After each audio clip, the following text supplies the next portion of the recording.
नमस्कार, मैं खुशी और आप देख रहे हैं प्रॉम्प्ट टाइम न्यूज।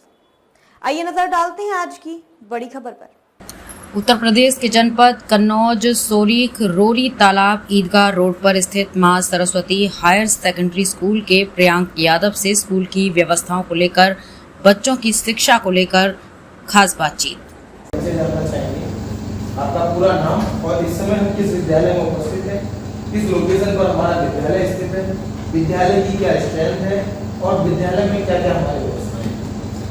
आप इस समय सौरिक नगर के कहना चाहिए कि अगर प्राइवेट विद्यालयों में देखा जाए तो नगर के सबसे पुराने विद्यालय में बैठे हुए जिसकी नींव 1988 में पड़ी थी, माँ सरस्वती विद्यालय। हमारे पिताजी ने इस संस्था को शुरू किया था और आज भी वो हमारे मार्गदर्शक हैं और हमारे साथ ही उठते बैठते भी हैं। जब भी हमें कोई उनसे आवश्यकता पड़ती है तो वो करते हैं, लेकिन हाँ अब पूरी संस्था को होल्ड करते हैं। स्ट्रेंथ अपने विद्यालय में स्ट्रेंथ विद्यालय में हमेशा की मांग 500 और 1000 के बीच का स्ट्रेंथ रहता है। हमेशा का ये है क्योंकि हमारे पास व्यवस्थाएं ही थी। कक्षा 10 तक के क्लासेस चलते हैं और हम 40 से ज़्यादा छात्र एक किसी भी सेक्शन में नहीं रखते हैं और 9 और 10 में केवल 2-2 सेक्शन चलाते हैं। तो हमारी स्ट्रेंथ मैक्सिमम जो जाती है वो 700 या 750 के आसपास जाती है। आपका पूरा नाम सर? प्रियांक यादव हमारा नाम है और ये विद्यालय जो है ये पिताजी ने, हम तो खुद से बीएड करने के बाद में अपनी सरकारी जॉब करना चाहते थे, लेकिन उन्होंने जब ये इच्छा जताई, बोले कि सरकारी जॉब में भी जब टीचिंग ही करनी है आपको तो जो कार्य हमेशा से चला आ रहा है आप उसको ही करिए। बहुत अच्छी सोच। तो हमने भी ये सोचा कि चलो ठीक है, किसी एक संकुचित जगह पर जाकर के किसी एक गांव में बैठने से अच्छा है कि कई गांवों के बच्चे जहां पर आ रहे हैं आप वहां पर शिक्षा प्रदान करें। विद्यालय में से क्या क्या रेस्पॉन्सिबिलिटीज होते हैं?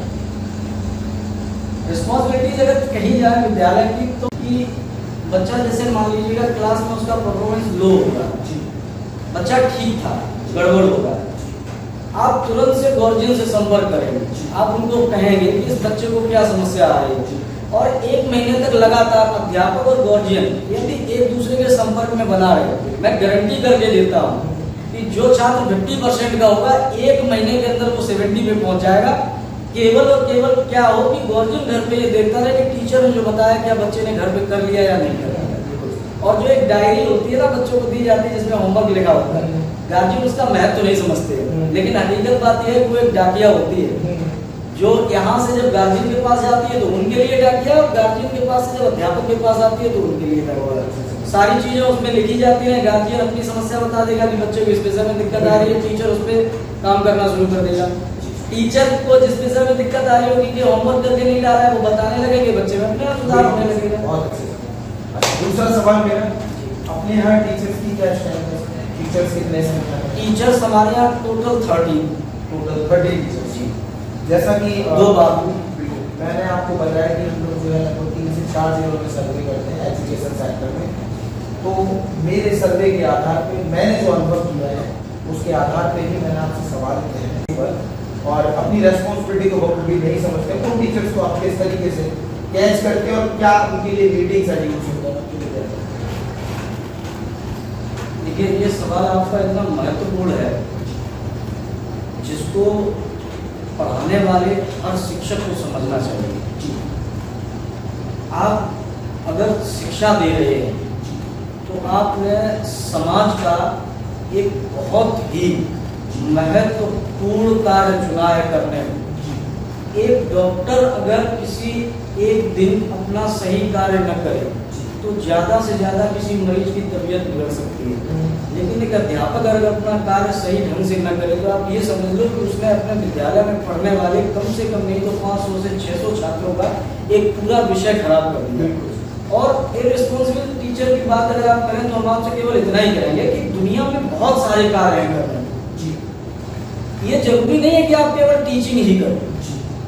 अगर आप टीचिंग कर रहे हो तो आप ये समझ लो कि आपके ऊपर आपकी अपनी पत्नी, आपके अपने बच्चे, आपके अपने पिता, आपके अपने माँ, इन सबसे ज्यादा भार पूरे समाज का है। और अगर कोई व्यक्ति हमारे विद्यालय में ऐसा वो देना अलग उस समय मैंने एक बहुत बड़ी त्रासदी आई हुई थी और मैं समझता हूँ सर को आपने फेस किया कोविड जी बिल्कुल कोरोना काल की बात कर रहे हैं। उस समय में बच्चों की शिक्षा पर बहुत बड़ा प्रभाव पड़ा, फाइनेंशियल क्राइसिस भी आई जो आप लोगों ने फेस किए होंगे, है ना। प्लस बहुत सी ऐसी समस्याएं आई होंगी एक ऑनर के रूप में जो आपने फेस की होगी। तो उस समय के बारे में थोड़ा सा हमारे दर्शकों को बताएं, किस तरह से उन क्राइसिस को आपने फेस किया और उस समय को कैसे निकल गए। कोविड के टाइम का हाल ये था कि चीज़ें इतनी ज़्यादा कॉम्प्लिकेटेड हो गई, समझ में यही नहीं आ रहा था कि विद्यालय खुलने कब, या खुल भी जाएंगे तो बंद कब हो जाएंगे। अब उसमें सबसे बड़ी जो समस्या आई थी वो ये आई थी कि सरकार के द्वारा ये कह दिया गया था कि आपको बच्चों को प्रमोट करना है, उन्होंने पढ़ा हो या न पढ़ा हो, आपको प्रमोट कर देना। अब एक बच्चा जो क्लास फर्स्ट में था उसने क्लास सेकंड नहीं पढ़ा, थर्ड का सीधा डर बताओ। देखिए हम आपको बताएं, ये जो मेंटल हेल्थ होती है बच्चों की, इसका सीधा सा असर उनके घरेलू वातावरण पे होता है। एक बच्चा मान लीजिएगा रोड पे गिर गया, उसके घुटने में चोट लग गई और उसके मन में अगर ये आ गया कि मैं अपने घर पे ये बात नहीं बताऊंगा, क्योंकि अगर मैं ये बात बताऊंगा तो मेरे पापा या मेरी मम्मी मुझको मारेंगे, कहेंगे कि तुम भागे क्यों थे। तो होता क्या है कि वो घुटने की चोट जब धीरे धीरे उसके घुटने को निकलना शुरू कर देती है, फिर वो परेशान हो जाता है, फिर वो एक दिन रो के बताता है। और अगर उसके घरेलू वातावरण में ये चीज़ नहीं रही होती, उसको पहले से पेरेंट्स ने पेपर दिया होता है, ये कहा होता है कि बेटा कभी भी चोट लगे तो तुरंत हमको बताना, तो उसके अंदर ये डर नहीं रहता। सेम यही फॉर्मूला लागू होता है विद्यालय में और क्लास में। होता क्या है सर कि जब टीचर क्लास में घुसता है उस समय वो एक माहौल बनाने का प्रयास करते हैं, और वो माहौल होता है भय और प्यार दोनों का मिला होता है। अब अगर उसमें भय ज्यादा हो गया तो समझ लो बच्चा क्वेश्चन नहीं करेगा, प्यार ज्यादा हो गया तो समझ लो आप उसी से ही उन्होंने ये सारी चीजें हमको दी। 15 अगस्त का समय आने वाला है जी, हमारे चैनल के माध्यम से और अपने विद्यालय परिवार की तरफ से देशवासियों को, क्षेत्रवासियों को, नगर पंचायत वासियों को क्या मैसेज देना चाहते हैं? बिल्कुल यही मैसेज देना चाहते हैं। देखिए एक राष्ट्रभक्ति का एक ऐसा चलन चल पड़ा है आज इस समय देश में कि हर व्यक्ति अपने आप को ये कहने में गर्व महसूस करने लगा है।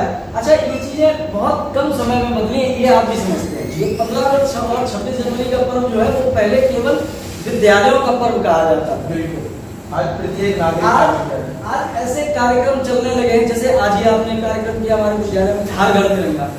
अब 26 जनवरी और 15 अगस्त का जो त्योहार है ये किसी विद्यालय विशेष का या किसी एक ऐसे इंस्टीट्यूट का या किसी थाने का या कोई ऐसी चीज नहीं जिसका सिंगल बन के रह गया। पूरे समाज का आज हमारा जो है ये त्योहार बन गया है, और समाज में जो ये अलग जगह है इसके लिए कहीं न कहीं पर समाज के प्रबुद्धजीवी लोग और इसका पूरा का पूरा जी नमस्कार। सबसे पहले सर मैं और मेरे दर्शक आपका परिचय जानना चाहेंगे। एक बार थोड़ा सा आप अपना परिचय दे दीजिए, और इस समय मां सरस्वती मंदिर में थोड़ा सा विद्यालय के बारे में, किस तरीके से आपका स्ट्रगल रहा, कैसे जो है विद्यालय आपने ओपन किया, और कहीं ना कहीं आपके बेटे से भी हमारी बात हुई, इतने अच्छे संस्कार आपने दिए, किस तरीके से कैसे, उसके बारे में थोड़ा सा विस्तार से बताएं। आपने पत्रकार बंधु हमसे ऐसा प्रश्न आज किया है, आज दिन तक हमसे ये प्रश्न किसी ने पूछा ही नहीं। पत्रकार बहुत आए। जी सर। पत्रकार जी, सबसे पहले मैं अपना परिचय फाउंडर और संचालक आचार्य राजवीर सिंह यादव जी, मैं रहने वाला यादव नगर कुशमारा मैनपुरी का। बिल्कुल सर। इस नगर शौरक में हम 1989 में आया था जी, और एक छोटे से विद्यालय की स्थापना की जी सर। और हमने एक ही लक्ष्य बना लिया था कि दुनिया में विद्यालय ओपन करें। जी पुनः होता मोटिव क्या सोच रही है आपकी विद्यालय ओपन करने को लेके, क्योंकि जब मे भी आपने विद्यालय ओपन किया होगा तो काफी रूरल एरिया रहा होगा ये, उस समय शिक्षा की काफी समस्याएं भी होती होंगी, और उस समय को भी आपने कैसे निकाला, कैसे मैनेज किया? पत्रकार महोदय जी आज से 30 और 35 वर्ष पीछे जी ये तो मैं सोचना शुरू करें जी तो वर्तमान में कुछ रहा ही नहीं। जी शिक्षा का स्तर जी जो आज से 35 वर्ष पहले था जी उसके मायने में कुछ रहा ही नहीं। जी अब शिक्षा नहीं है, अब परसेंटेज है। जी उस समय शिक्षा परसेंटेज नहीं। जी अगर थर्ड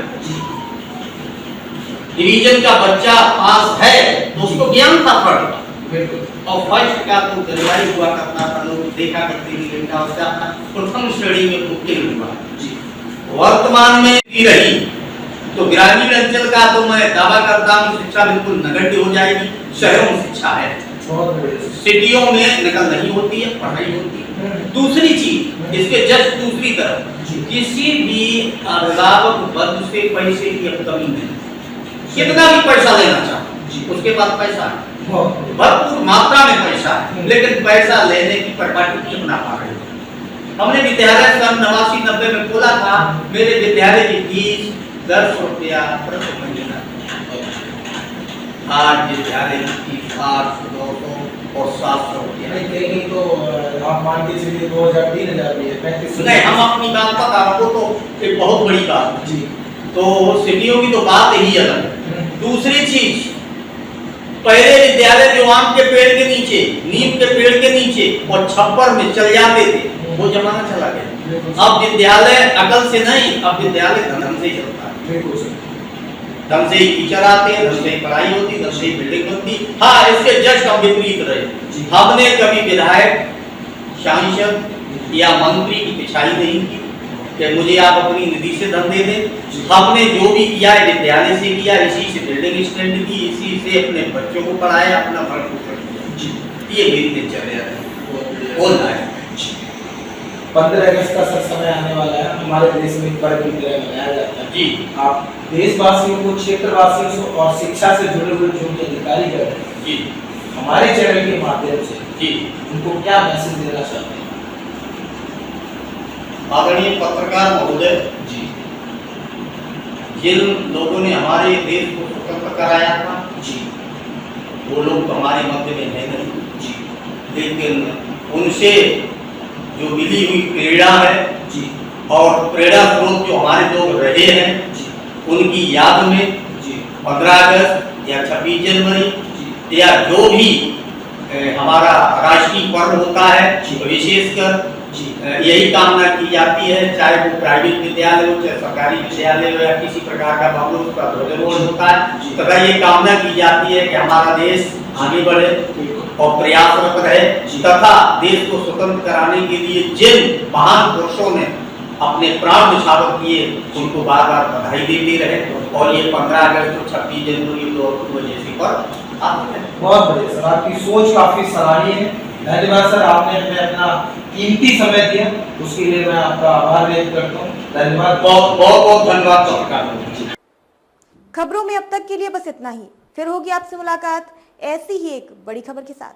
तब तक के लिए नमस्कार और देखते रहिए प्रॉम्प्ट टाइम न्यूज। ऐसे ही लेटेस्ट अपडेट्स के लिए हमारे चैनल प्रॉम्प्ट टाइम न्यूज को सब्सक्राइब करें और बेल आइकन प्रेस करना ना भूलें।